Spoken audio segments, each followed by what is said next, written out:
All right, it is 9 a.m. Eastern. We're back. Total bases. Tokyo Brandon, Bryan Leonard. Hope all you guys stayed up late last night. We're now 2-0 on show parlays. Bryan Leonard was saying we should just quit while we're ahead. We're not going to do that. We'll have another total basis parlay for you guys by the end of this show. Of course, yesterday, another winner. This is a free picks MLB show that we're going to try to run 5 days a week. Right now, we're 3 days a week. So we need you guys to hop in the comments just like you did yesterday. Our bosses were at the Tigers game last night, which is like, if Kelly in Vegas isn't a baseball fan after yesterday, there's no hope. You can't go to that game. If you don't like baseball after that game, there's no hope for you. But hopefully they put us on 5 days a week. We need you guys in the comments. Like, subscribe in the comments. Demand that we get on 5 days a week. G. Hurt. I hit the wrong comment. Here it is. Everyone go grab your Javi Baez MVP tickets. Huge win for his Tigers. Huge win for the show as it was one of the legs of the parlay. We'll talk about Detroit in a minute, but I'm going to go to our feature game today is going to be national TV. I believe the whole country is getting Dodgers A's tonight on MLB Network. So we're going to welcome in Tokyo Brandon because this is his time to talk about Yamamoto, talk about the Dodgers who got blasted yesterday. Gunnar Hoagland on the mound for the A's, a guy I like. Kick us off here. A's, Dodgers, and we'll deep dive this one. Sure. Yamamoto, as I've said, I sound like a broken record, but second-year Japanese pitchers, man, they just take off. And first-year Japanese pitchers tend to struggle. And he's in his second year. He's used to the ball. He's used to the culture. He's used to being away from his family and just taking off.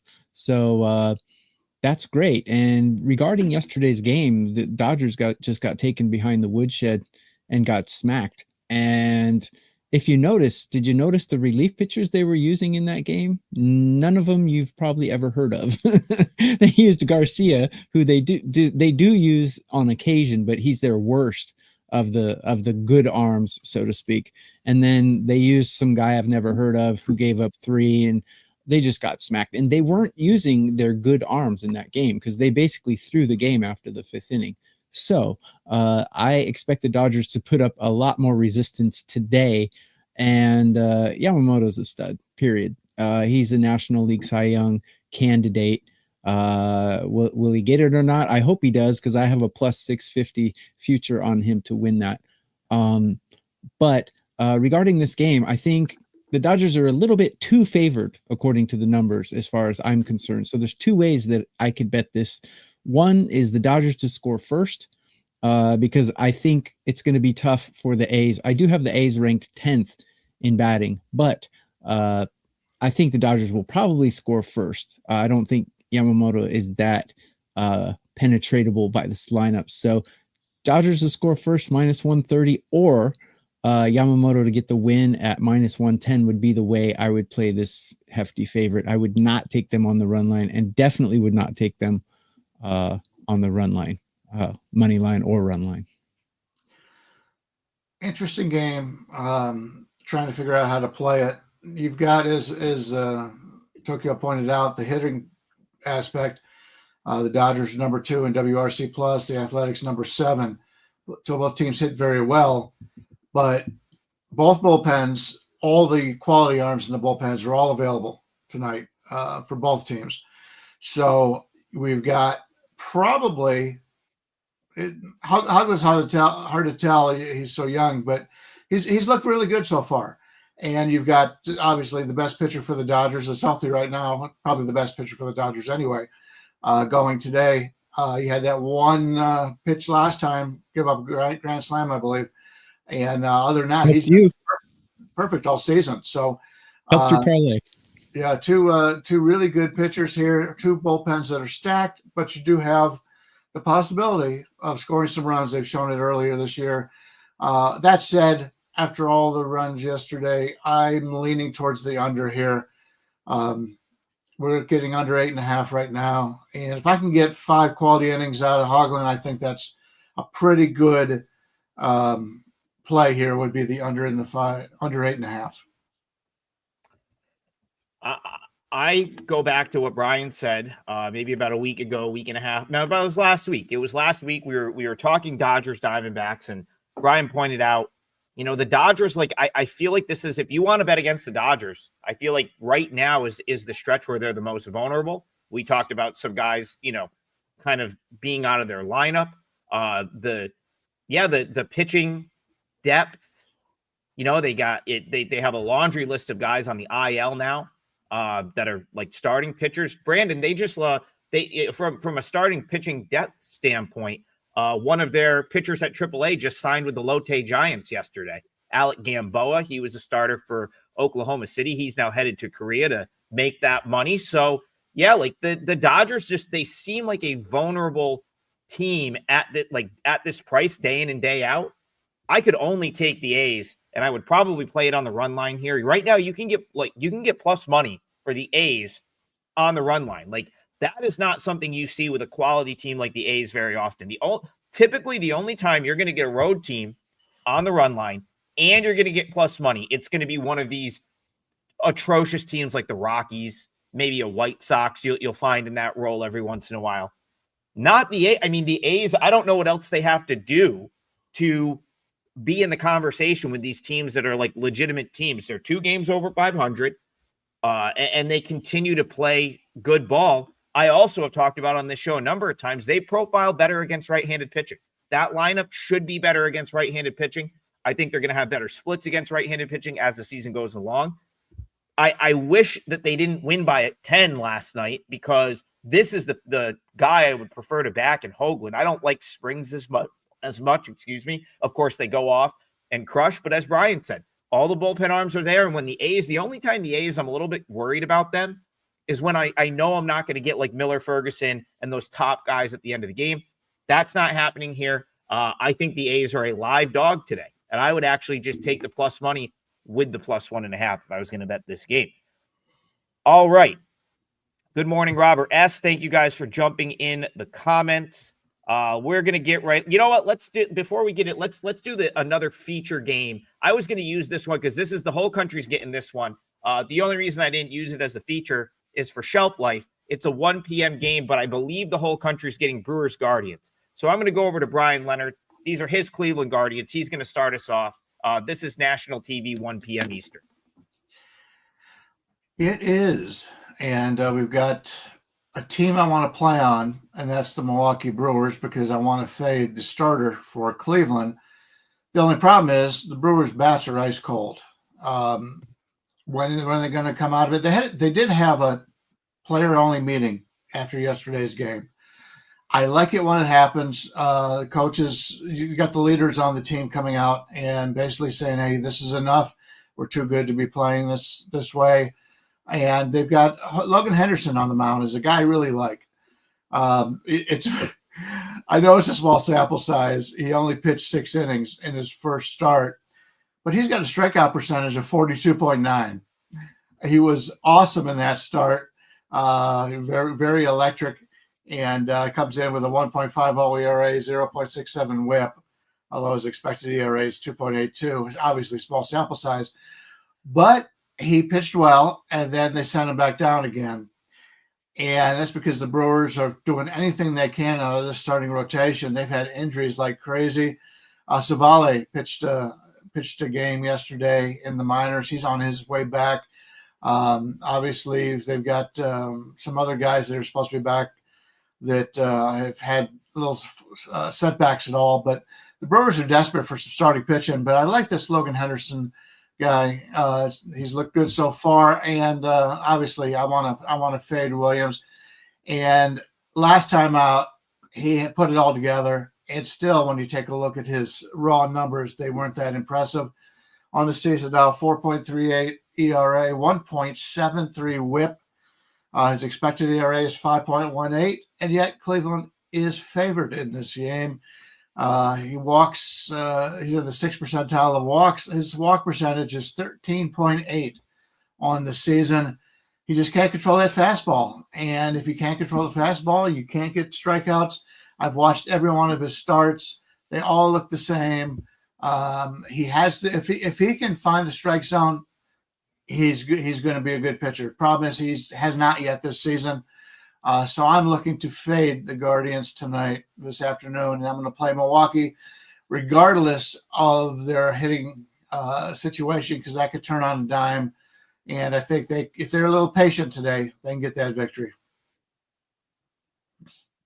Yeah, when I line these teams up, I have the Brewers favored in every category except hitting. So, and their hitting is so bad that it makes up for all those other categories and makes the overall score a wash. So, I have them hitting 29th out of 30, just so bad. But they are the underdog here, and because they're leading in almost every other category, and Logan Henderson, I mean, man, his strike to balls ratio, amazing. He's doing real well. Sample size is small, but their bullpen is better, but not really trustworthy. I think the best way to go here would be Brewers first 5 plus the half run. If you can get it at a decent number, that would be the only way I would go on that. Because if you get a half run, you don't really need to rely on their hitting to get your bet to get a win. Unfortunately, I didn't look up what the odds are for that. If it's minus 150 or better, I think that's a good bet.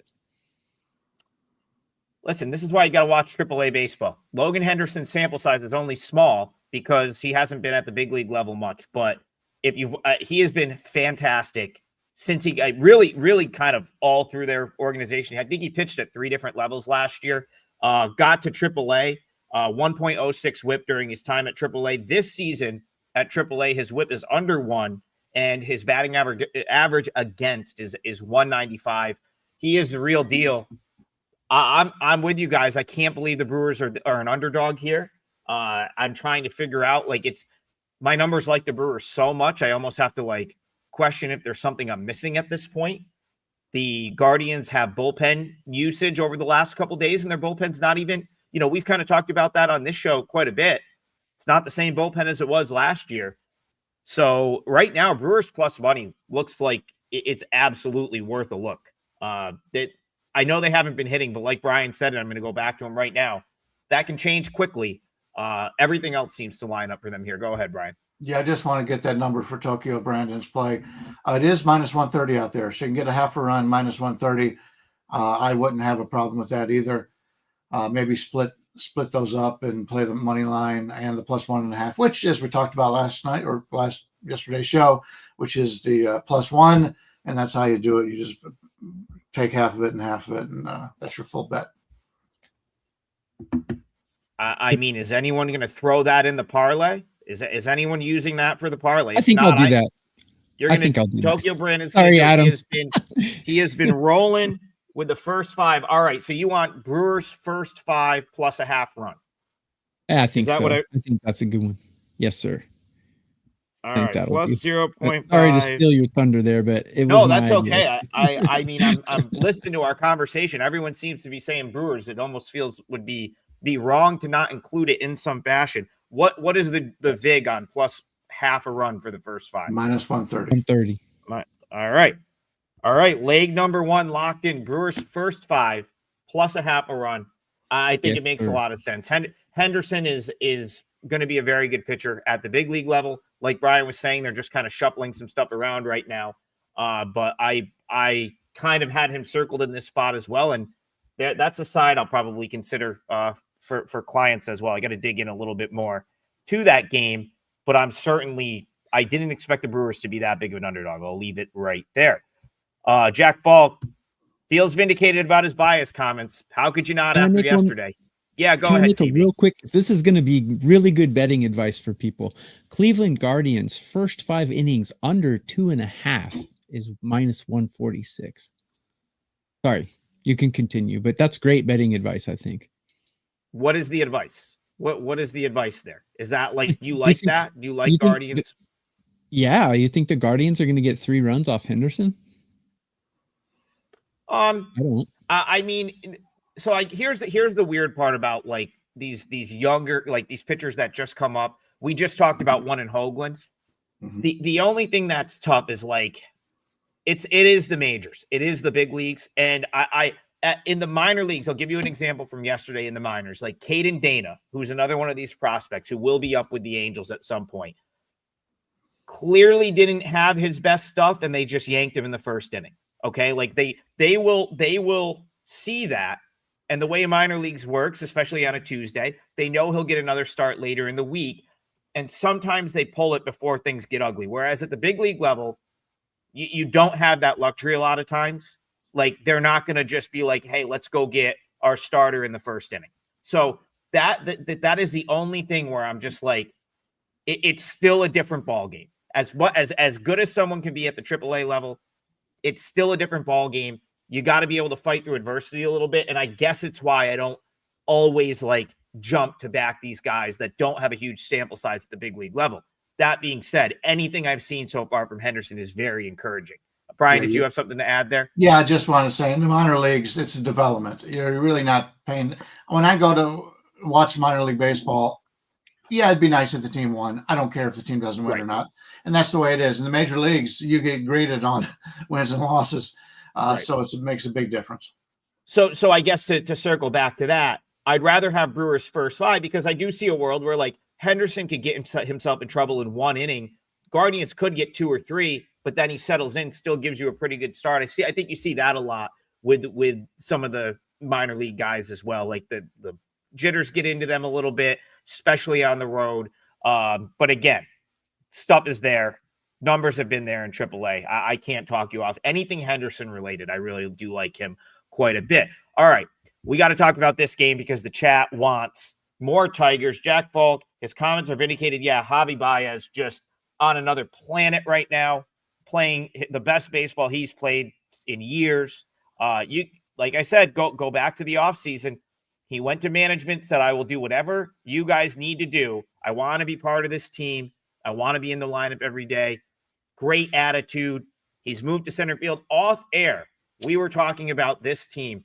The Tigers feel like they're like the all chemistry team. Like they just feel like they like each other. The vibe is great. They have a fantastic manager, excellent pitching, excellent defense, and they do the little things. They're and when you can actually mask maybe not having the huge 3, 4, 5, like the big bats all the way through the lineup, if you're going to do all of those other things well. So I'm going to go to Brian Leonard, and he can talk about this game. Do you like your brother-in-law's bet a little bit more now than you did a couple weeks ago, or do you still have concerns with the Tigers? They're playing well. Everything's going well for Detroit, and I'm starting to become a believer. That said, you're buying high if you're playing Detroit here. First of all, you got Skubal, who's started the season. First 2 starts did not look good. He's been terrific lately. His last start, I think, was his best on the season. And Detroit off that big win yesterday. It's got to be some sort of a little bit of a letdown here. If you're a pitch player on Detroit, you know your starting pitcher's probably going to only give up 1 or 2 runs at the most. That sometimes they come into that figuring, okay, we could just win with the pitching. Whereas Boston's a very good team also, and they've got Dobbins on the mound, who I really like. And the total sitting here in the 7.5 range tells you they expect this to be a low-scoring game. I want to figure out a way to play Dobbins here. Boston off of the emotional game too, obviously, but they were very upset that they lost that game. The bullpen fell apart.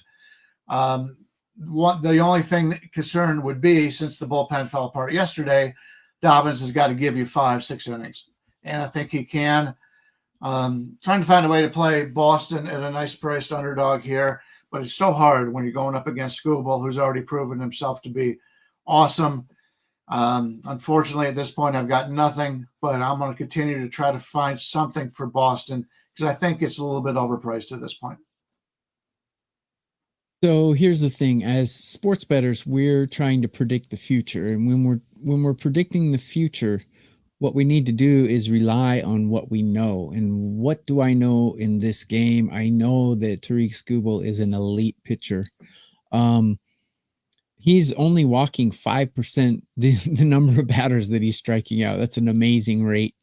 And this is one of those games where you have to cover the logo of the team and just look at their numbers. And Boston, as far as their lineup is concerned, very mediocre. I mean, I have them ranked 15 out of 30.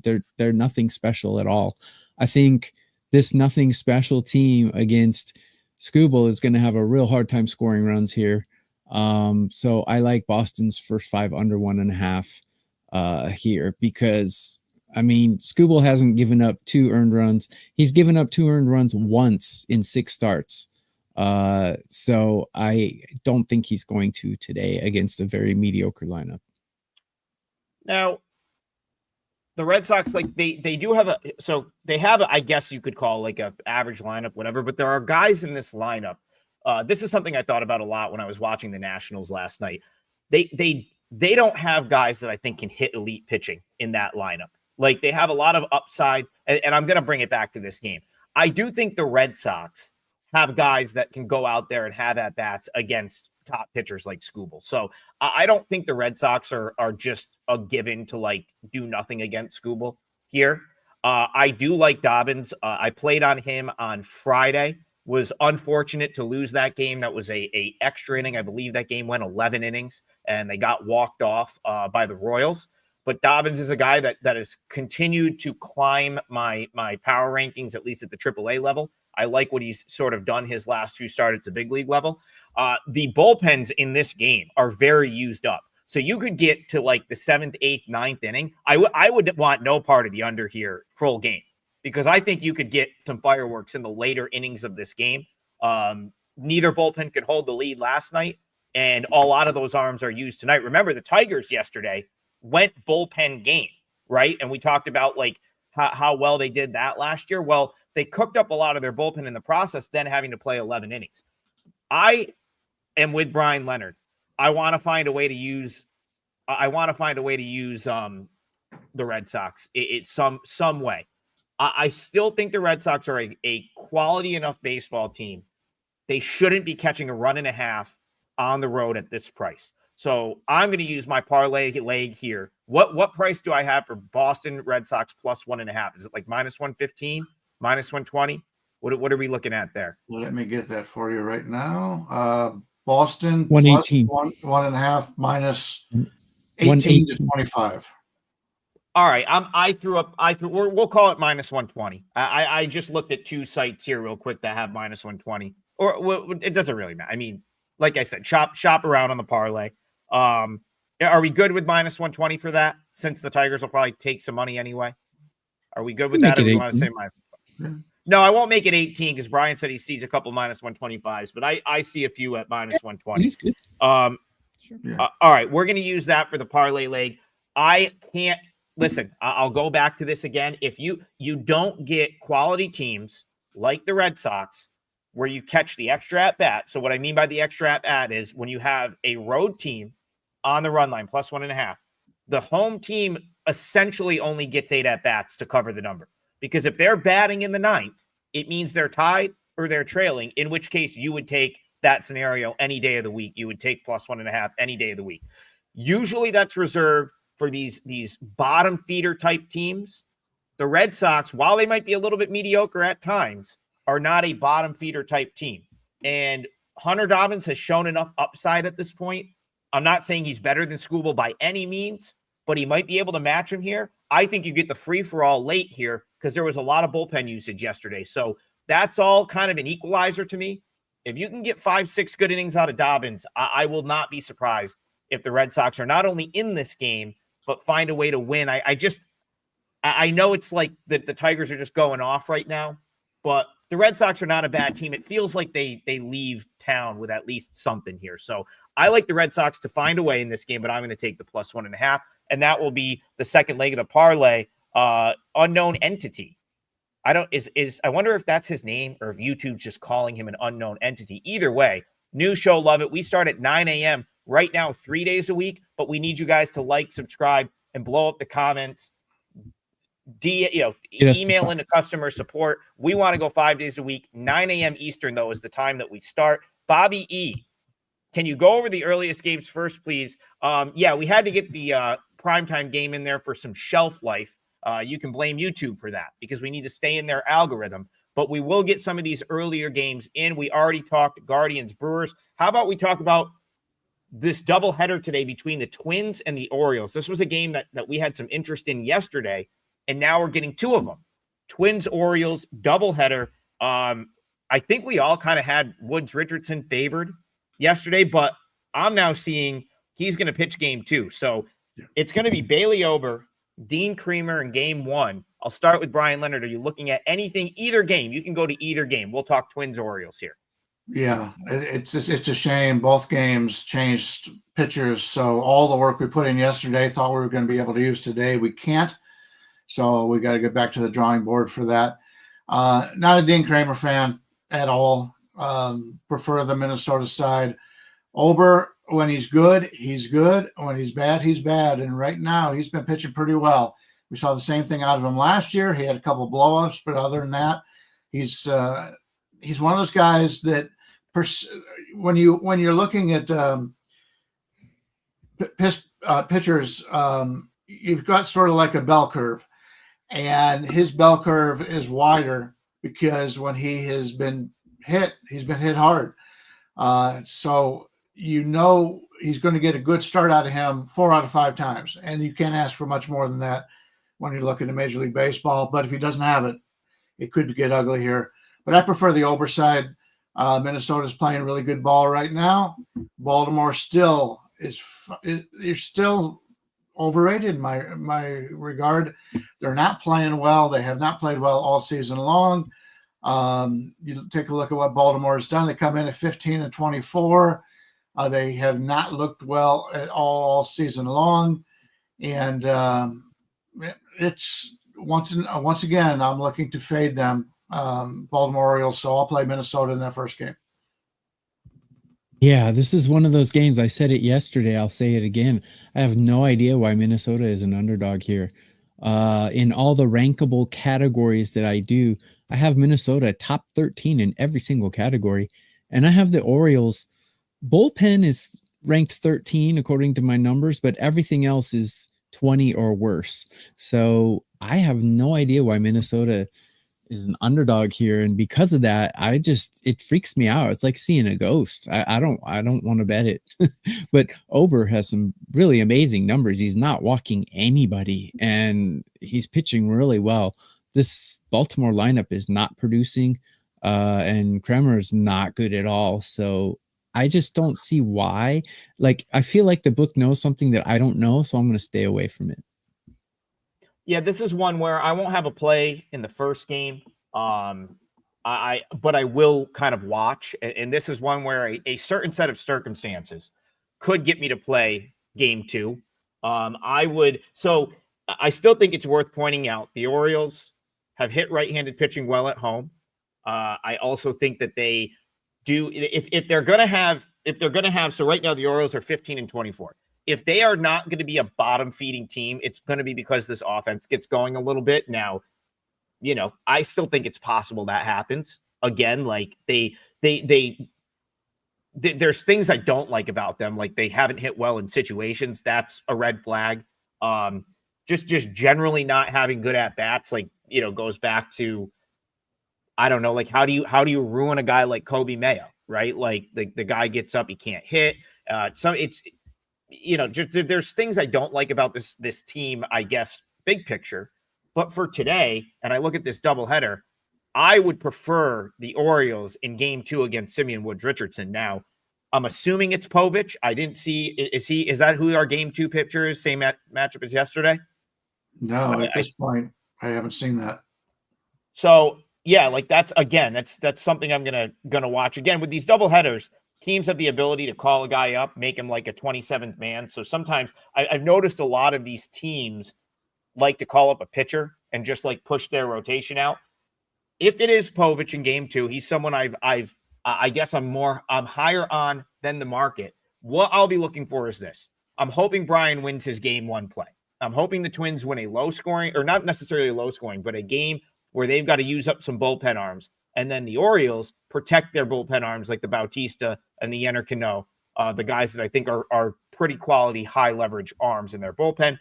If all that plays out that way, I want to go against Woods Richardson. I'm not high on him at all. I don't really care for him this season where he's been placed in the market.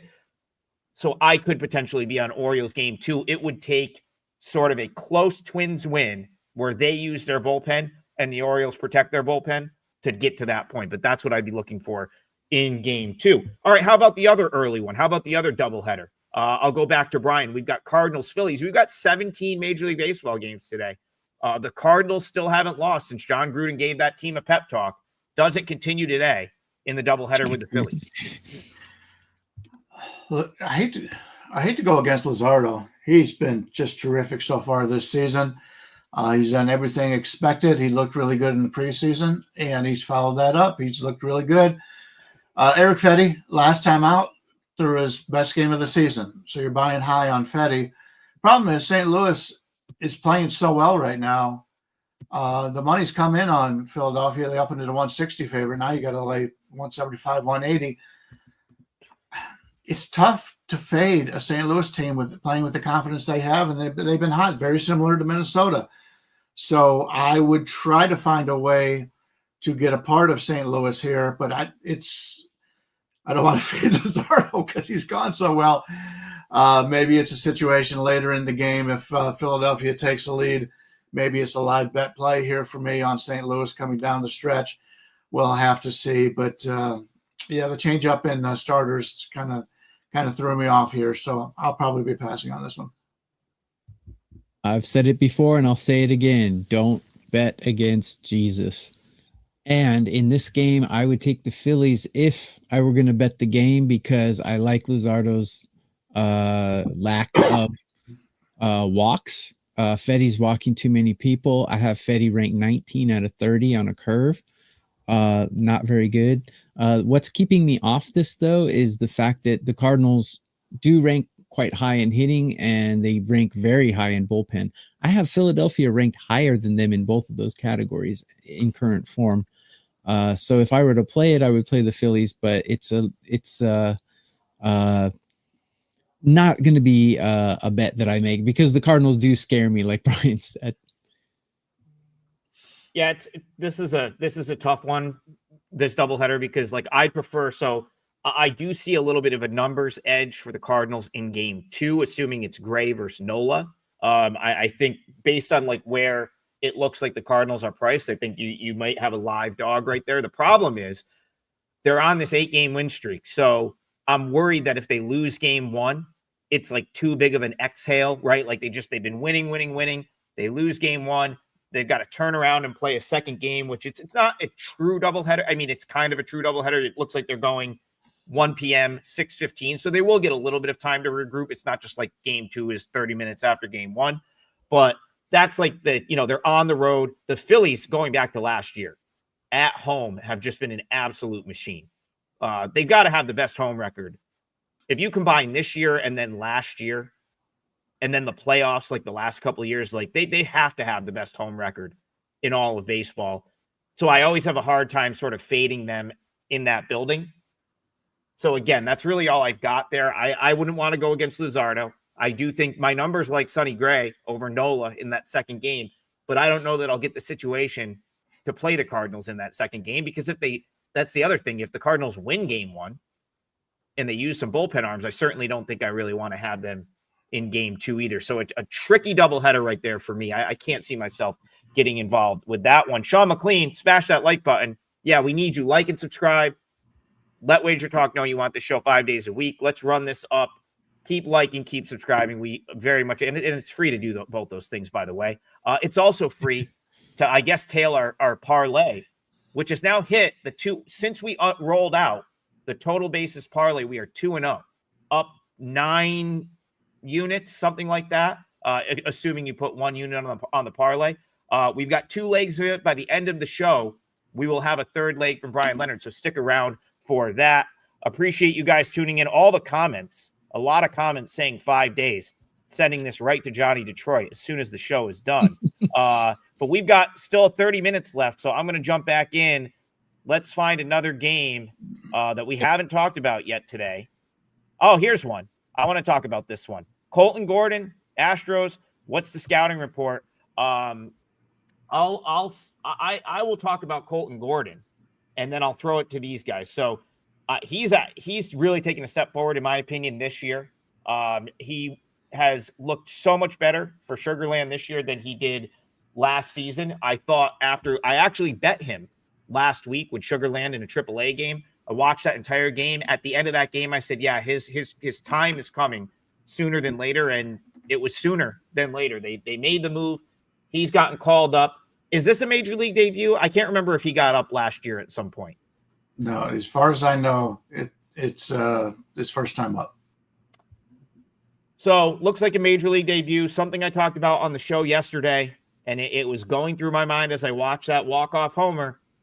It just feels like this is not an Astros team you want to step in front of right now. They had their sort of lull through the first 40 games, 20-20, but they have such a culture of winning there. They walk it off on the Royals last night.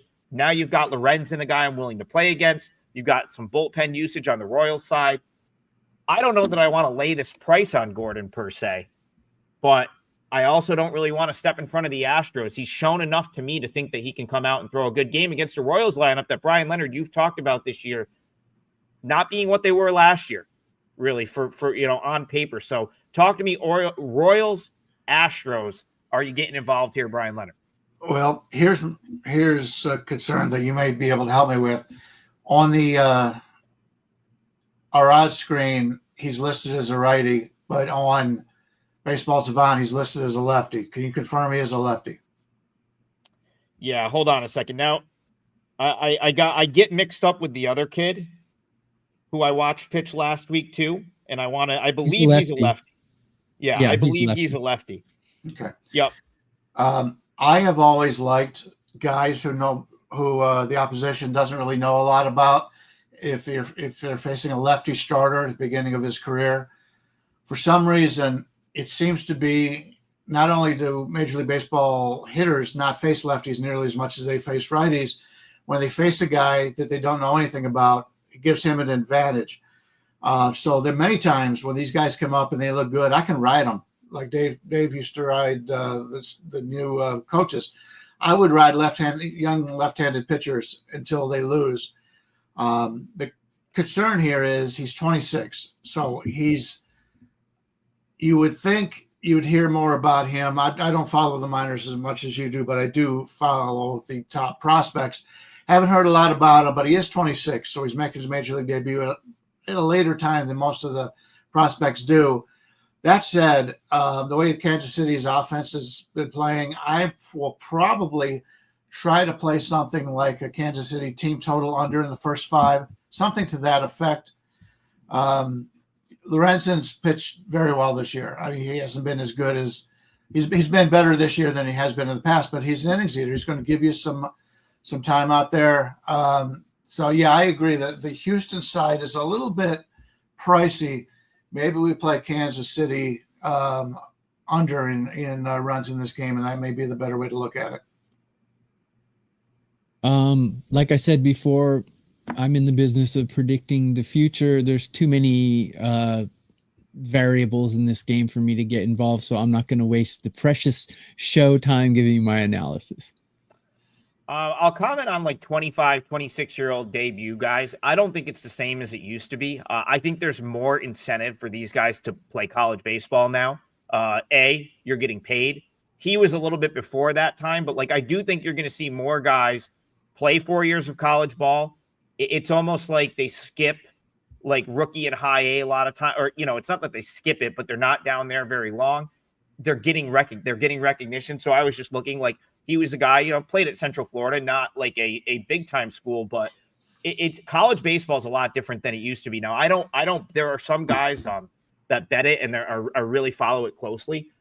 I don't by any means, but I know enough about it where guys are staying and playing 4 years of college ball. Now, that used to not be a thing, right, Bryan? Like that was not a thing 10, 15 years ago. If you wanted to play in the bigs, you typically, it's not that you couldn't do it, but like the second you got a chance to go play affiliated ball, you were doing it. Right. Now, not as much. A lot of good players are staying and playing 4 years of college baseball. So I haven't been as put off by the 25-year-old debut. Like he's only in his 4th year in the minors. Good year at AAA last year. Quality, outing so far to start this year at AAA.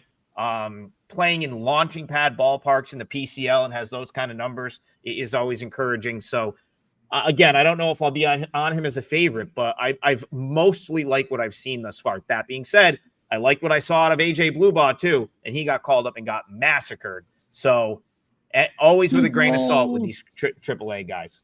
Mhm. Blue balls. All right. Let's get another chat question here that we haven't got to yet. Let's see.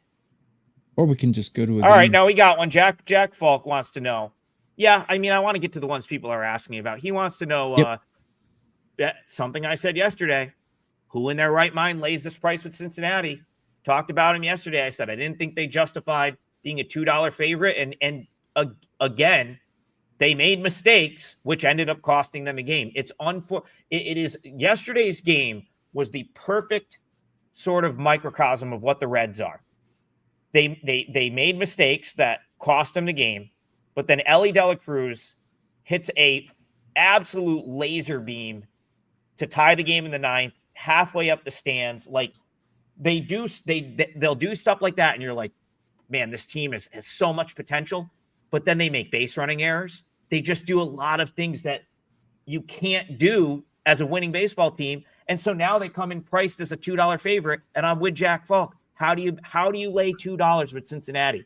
I'll start with you, TB, and then we'll go to Bryan Leonard. What are you laying $2 with Cincinnati here? Oh, heck no. And if you look at how these two teams compare, both teams are not hitting very well at all in recent form. I don't like Chicago's bullpen. Cincinnati's bullpen, very mediocre. I have both starting pitchers very mediocre. If anything, maybe a first 5 under here, because neither team seems to be able to hit the ball. Or I don't know, Davis Martin not to record a win, but that's probably like minus 500. So you can't. If anything, I think under here because neither team seems to be able to hit the ball. Two kind of unreliable bullpens, so I'd like to eliminate the last 4 innings and just go first 5 under.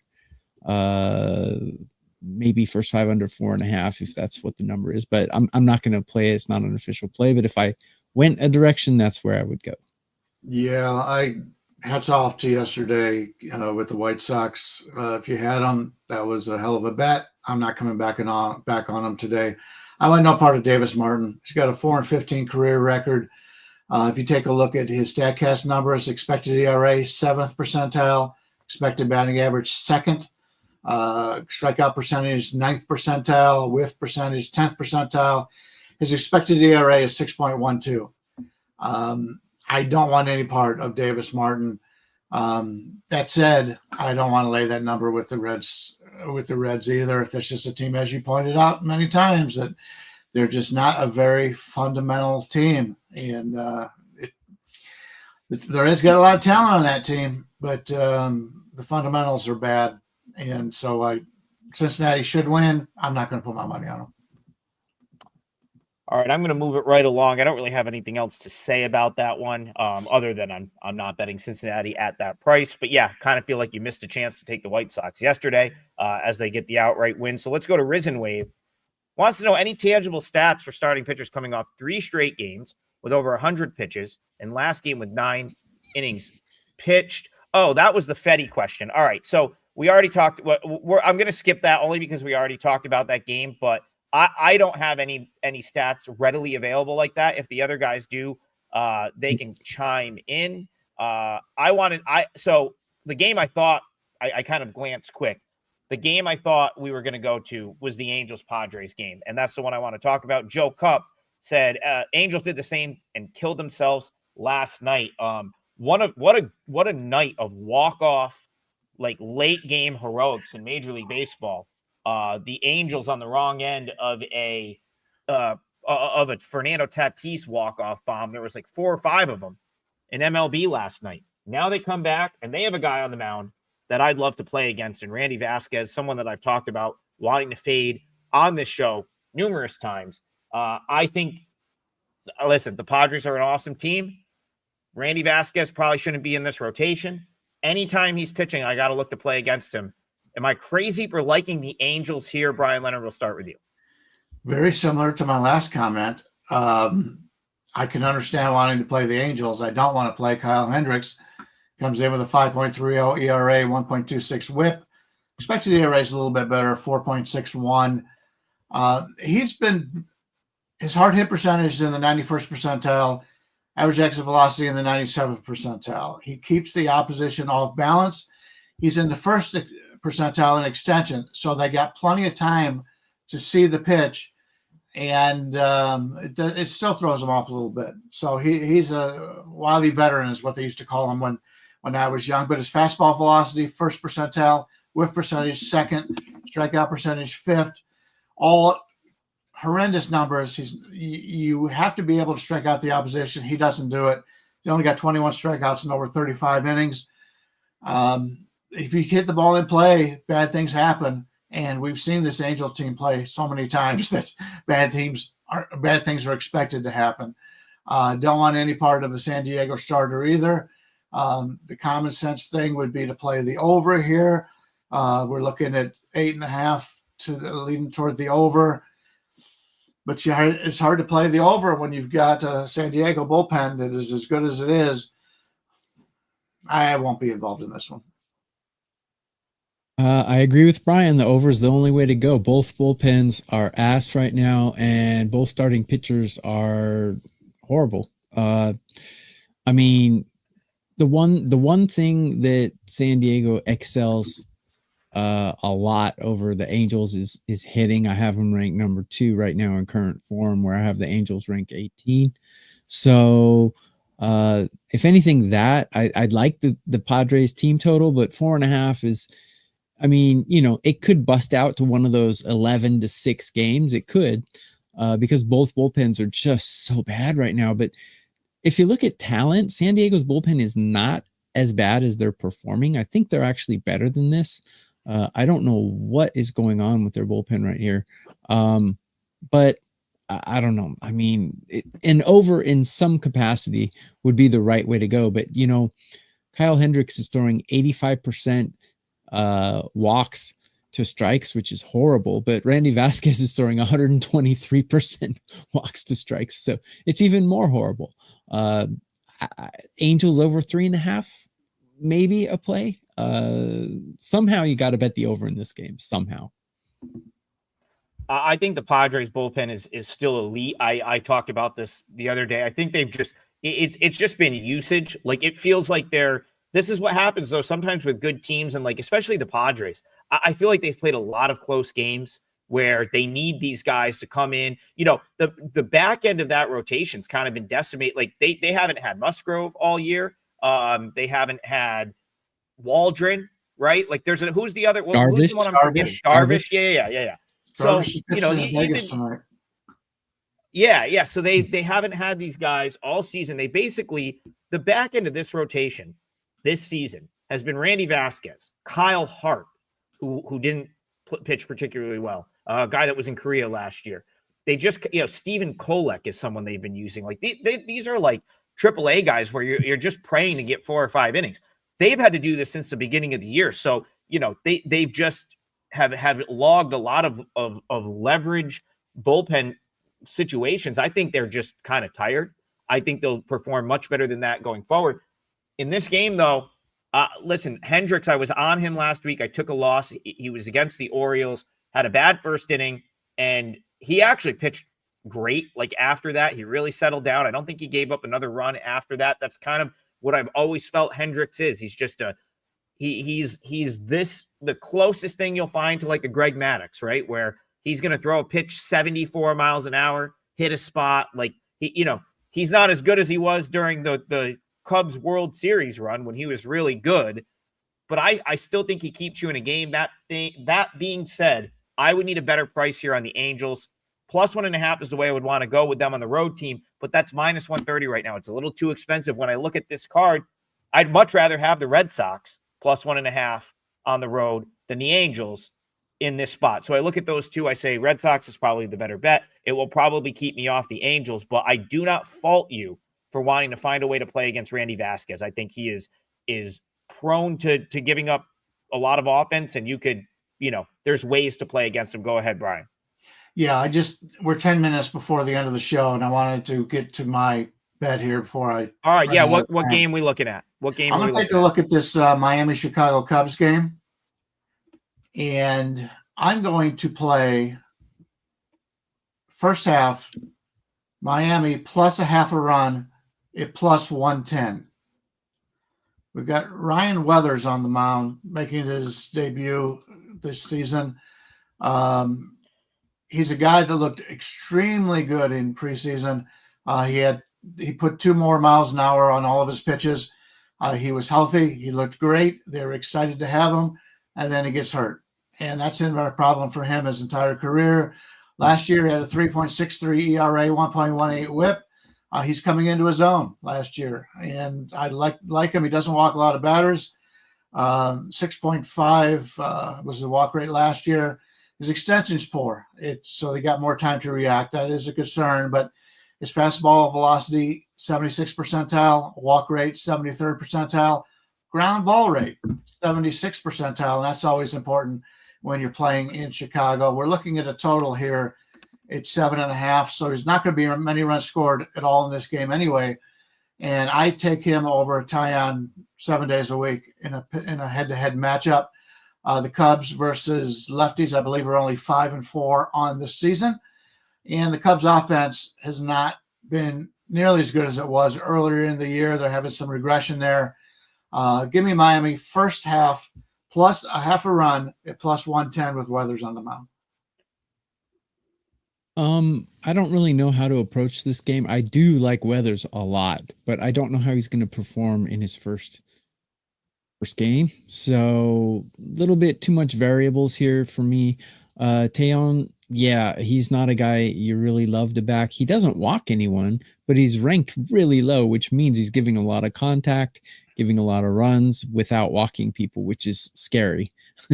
Neither bullpen I have a lot of confidence in. Cubs hitting a little better than Miami, but Weathers is kind of the X factor here, so I'm going to stay off it. But I do really like him.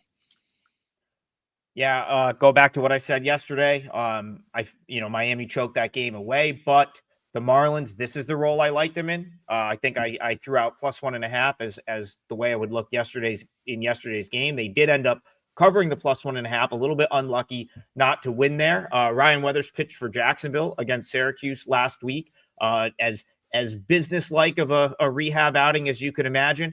5 innings. He was pretty much on. They did nothing against him. No hard contact. It was just he just cruised through 5 innings. Looked very much ready to be pitching at the big league level. So that was something encouraging. And my position hasn't changed. Marlins, when they're a big dog, is when you want to mess with this team because there's a lot of young players. You don't really know the upside to all of them. I don't think they know better at this point. Like they don't know that they're not supposed to go and win at in Wrigley. So like they're the type of team, it's very similar to the A's in a lot of ways, where if you're going to make them an underdog, they have enough juice to like kind of upset some of these teams. I totally agree with Bryan. I don't mind the kind of looking at that first 5, especially with the fact that you get plus money on the half run. That's really good value right there. I still like the Marlins full game. So I think Marlins plus 1.5 makes sense at like minus 115, minus 120. And I like Bryan's play for the parlay. So we still have a few minutes left. We're going to get to another game in a second, but I will announce we have our total basis show parlay for today, plus 581 odds. We're now 2-0 on these. If you were to put a unit on each of them, you'd be up like 9.56 units. So I hope we keep it rolling today. We have Bryan Leonard, Marlins first 5, plus a half a run, plus 110. Tokyo Brandon, Brewers first 5, plus a half a run, minus 130. And then I am on the Red Sox, plus 1.5 for the full game, minus 120. So that is a 3-team parlay for today. I will post it in the YouTube comments like I did yesterday as well, which I hope all you guys are in the YouTube comments telling WagerTalk that you want the show 5 days a week. We can't have a show that I'm on without talking about Patrick Corbin. He says Tokyo Brandon's Cy Young pick. That might be Trig's Cy Young pick this year. I think he's being facetious. Yeah. Listen, But here's the thing. I'm not like Patrick Corbin's had a great season so far. We beat it to death on this show. That being said, he's not a guy that I want to lay $2 with, $2.20. Like, you reverse the roles here now. And listen, for as bad as the Rockies have been, they've shaken things up. They've been scrappy. I think they still have more of their better players at AAA, which is a topic for a different show. But they have been scrappy since they fired the manager, shook things up a little bit. They could have covered the +1.5 last night. They had first and third, no out in the 9th inning. I believe it was Sean Armstrong came in and got the Rangers out of the big jam there. So Rockies have been solid the last few days. I have no interest in going with Corbin here. It would be Rockies or pass for me. We'll see what Bryan. We'll go to TB first because they asked for you by name in the comments. So we'll go to TB, then to Bryan Leonard. Sure. Did you know that the Rangers are the biggest under team in MLB? And these two teams together have been unders.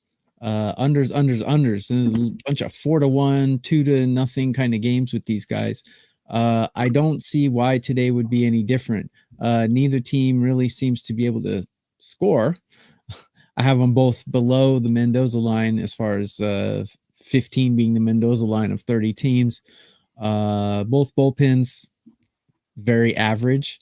Senzatella is a horrible pitcher. I got him ranked 28 out of 30 on a curve of 30, where I have Patrick Corbin, by his standards, pitching really well. I have him ranked 16 out of 30 on the curve. So it's just like, this seems like one of those games just going to be stuck in the mud. 1 run, 2 run, another 4-2 game, looks like to me. So I think under would be the way to go here. I haven't played it yet.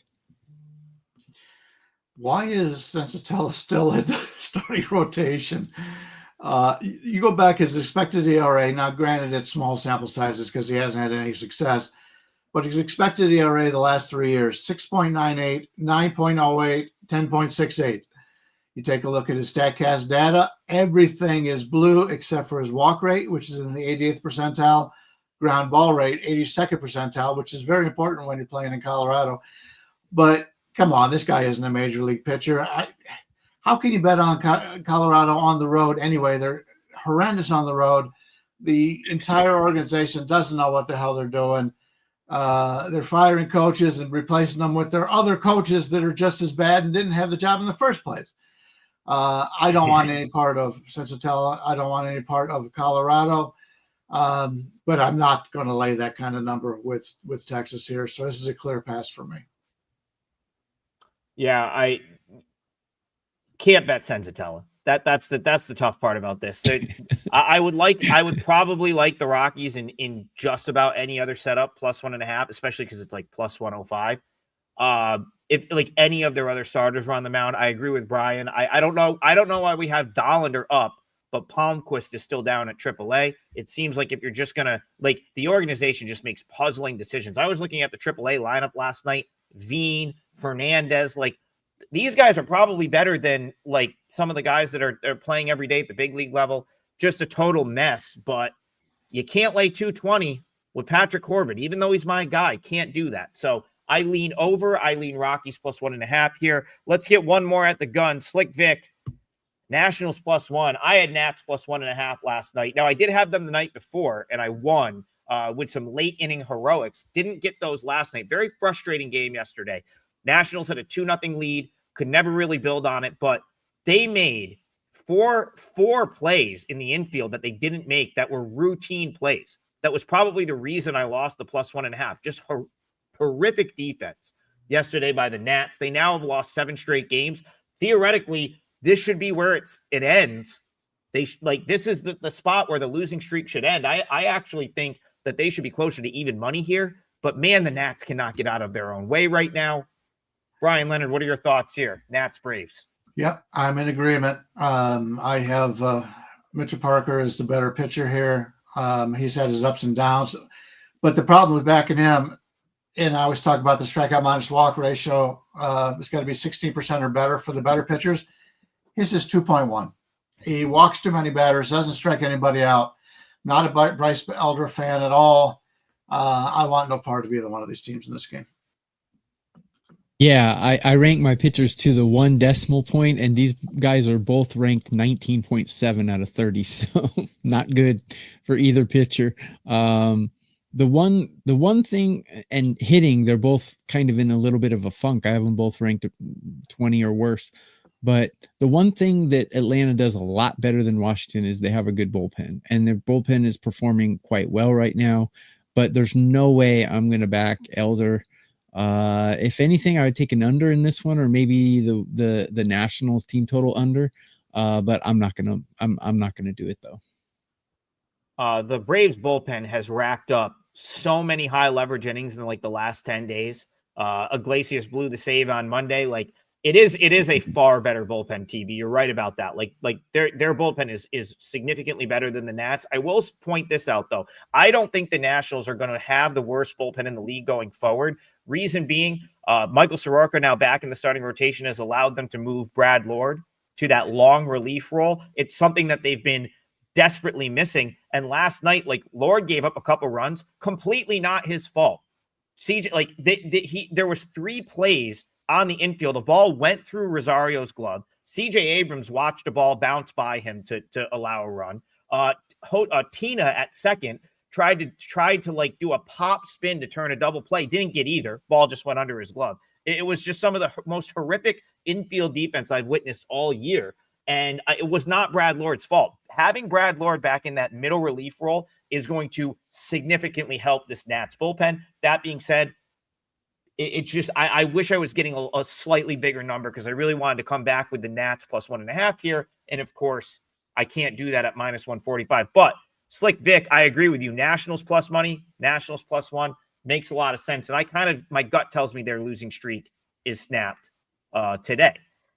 All right, we've hit the top of the hour. Remember, like and subscribe. Quick to you guys. Do you have anything up to promote today at WagerTalk? I know we have that great 3-day special site-wide right now. Yeah, I'm on a nice 8-1 run. Swept the board each of the last 2 days. Seeing things really well. 8-2 in the NBA playoffs. I was one of the few guys that was able to play Cleveland in the first quarter yesterday as a play. And I also came up live betting and took the other side with Indiana, and they win that game. Unfortunately, my Cavaliers are out. But, 8-1 run going in the Major League Baseball and all sports right now. I have a 3-day special. If you go to my page at wagertalk.com and get a 3-day pass, if you check out using the code TB3, you can get 3 days for $39. $4 more than a 5% play. All of my 5% and 4% are included in that. Currently, I'm number 3 in 2025 all sports profit at plus 55. So doing quite well. Yeah, we've got there's 2 site-wide specials right now. I'll mention them before we're off air. We've got a 1 year. It's probably the best value you're going to find from a discount standpoint. And then there's 3-day all access for any handicapper. This is a huge slate today. So I'm going to be firing plays as soon as I get off of this show. My list is massive right now. Got to pare that down. And before we get off, I'm going to announce our total bases team parlay one more time. Can we keep it going? Red Sox plus 1.5 for me. And then we've got Brewers plus a half a run, first 5 for Tokyo Brandon. Marlins plus a half a run, first 5 for Bryan Leonard. Let's see if we can do the improbable here and make it 3 show parlays in a row. We will see you guys on Friday, 9 a.m., but we hope to be here 5 days a week tomorrow. So remember, like and subscribe and let them know in the chat or in the YouTube comments that you want this show 5 days a week. See you guys Friday morning. Good luck today, and hope everyone cashes all their tickets.